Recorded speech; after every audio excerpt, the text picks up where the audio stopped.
Heaven, the Hebrew word shemayim, which is rendered heavens, that seem to mean high or lofty in the basic sense.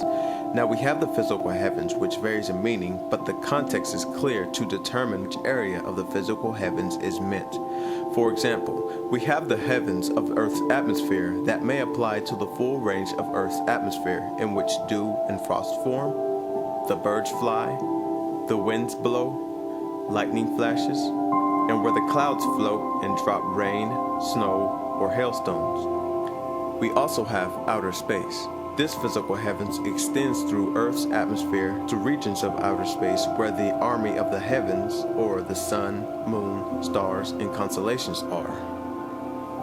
Going further, this leads us to the expression, the heavens of the heavens, which is considered to refer the complete extent of the physical heavens, however vast, since the heavens extend from off the earth in all directions. Interestingly, Solomon stated that even the heavens of the heavens cannot contain God.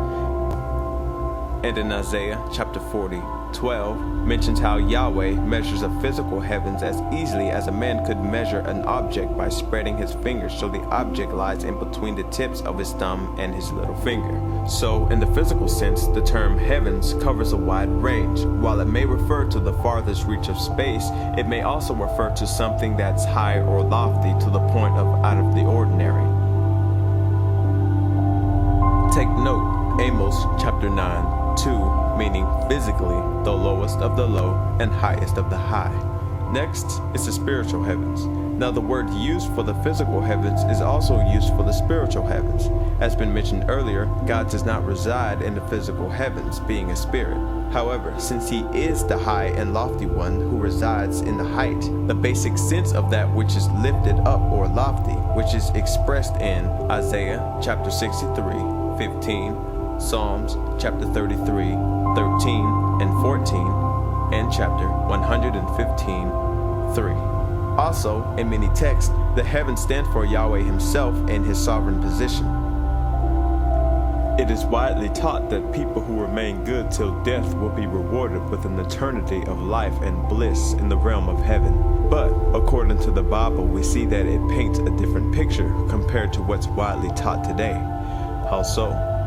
Take notice that Yahweh created the sun, moon, stars, and all the other constellations. Yet when it comes to earth, he created it for mankind, and that was his purpose. Yahweh created Adam and Eve in the Garden of Eden. Later, they were told to multiply and fill the earth.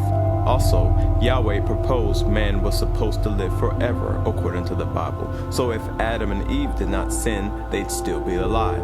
But as we know, they decided to sin. So when Adam deliberately broke Yahweh's law, Yahweh simply told him that he would return to the ground, for dust he is, and dust he will return, which means he will die. Yahweh never spoke of Adam and Eve crossing over to any kind of spirit realm. When Adam died, he became lifeless or non-existent. We know this since Yahweh said you will positively die, and in death, according to the Bible, there is no consciousness. When it comes to Enoch, we see that Enoch was transferred to not see death by Yahweh. This does not mean that he was taken to heaven where he kept on living. We know Enoch was in danger, and Yahweh did not let him suffer in the hands of his enemies. We should also know it is stated that Jesus is the first man to ascend into heaven.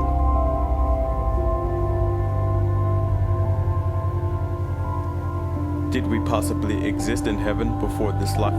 According to John chapter 8:23, Jesus states he came from a different realm, which would be heaven, and man has not. Now, the Bible does say some will go to heaven. For example, Luke chapter 12:32.